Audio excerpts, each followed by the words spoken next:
반면에 로마 제국은 콜로세움을 지어서 통치를 합니다. 그 콜로세움이 왜 그 중요한 역할을 하냐? 그거는 우리가 고인돌을 보면 알 수 있어요.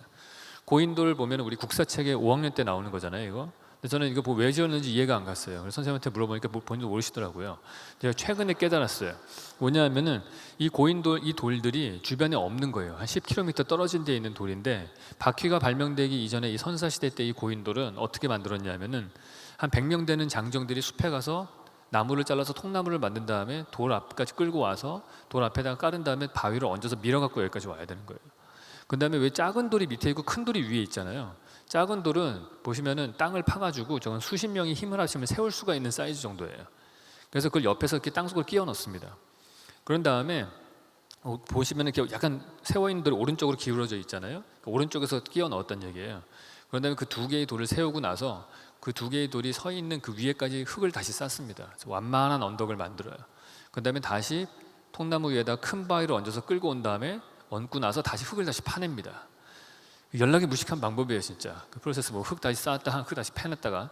근데 이걸 누가 지을 수 있겠어요? 어마어마한 권력자만 지을 수 있는 거예요. 100명 정도를 한 6개월 정도는 부릴 수 있는 권력자가 지을 수 있는 겁니다. 그 용도는 뭐냐? 이걸 하나를 딱 짓고 나면은 옆에 마을에서 한 50명 데리고 전쟁을 했다고 왔을 때 이걸 딱 보고서 자기가 만든 고인돌보다 더 크다. 그러면 이 자식 나보다 센 놈이구나 하고서 전쟁을 안 하고 돌아가는 거예요. 그러니까 전쟁 예방의 어떤 기능이 있는 거죠. 그러니까 이런 무거운 돌을 옮겨서 만든 이런 건축물들은, 거성 문화들은 권력의 상징이에요. 그러니까 더 무거운 건축을 할수록 더 강한 권력을 나타냅니다.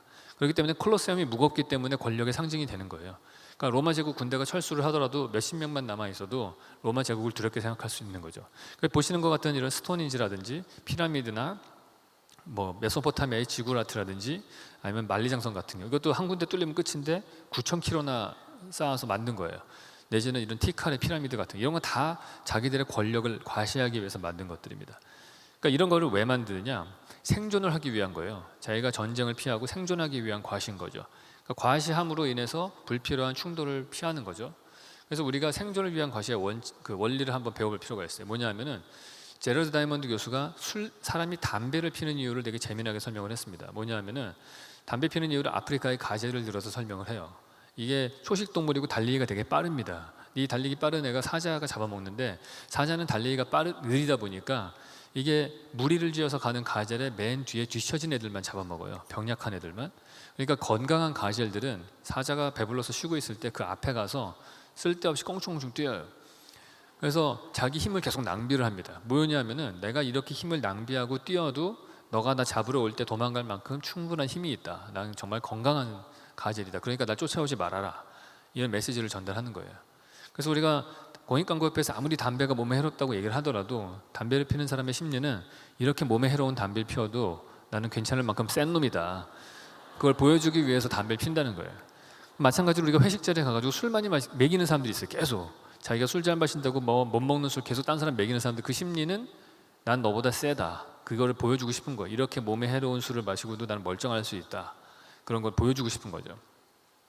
비슷한 메커니즘이 어디에 또 나타나냐면은 이런 거 생존을 위한 것이 일부 여성분들, 돈 많은 일부 여성분들에게는 명품백으로 그게 표현이 되는 거예요. 이 명품백 같은 거 하나를 딱 들고 나가면은 이게 얼마짜리냐면요, 한 1,400만 원짜리래요. 이 백이 어마어마한 거. 이런 거 한번 들고 나가면 거의 동창회가 초토화가 되는 거예요. 그러니까 이게, 근데 우리가 여기서 주목해야 되는 거는 이 백의 색깔입니다. 색깔이 오렌지색이잖아요. 오렌지색을 1년에 몇 번이나 들고 나갈 수 있겠어요? 한 10번 들고 나가면 많이 들고 나간 거예요. 근데 이게 에르메스라는 백 1,400만 원짜리 백인데 이 브랜드는 막 오렌지색, 하늘색 이런 색 백을 만들거든요. 1년에 10번 들고 나가는 백. 근데 반면에 우리가 똑같은 명품이라고 하는 루비통 같은 경우에는 브라운이나 블랙이에요.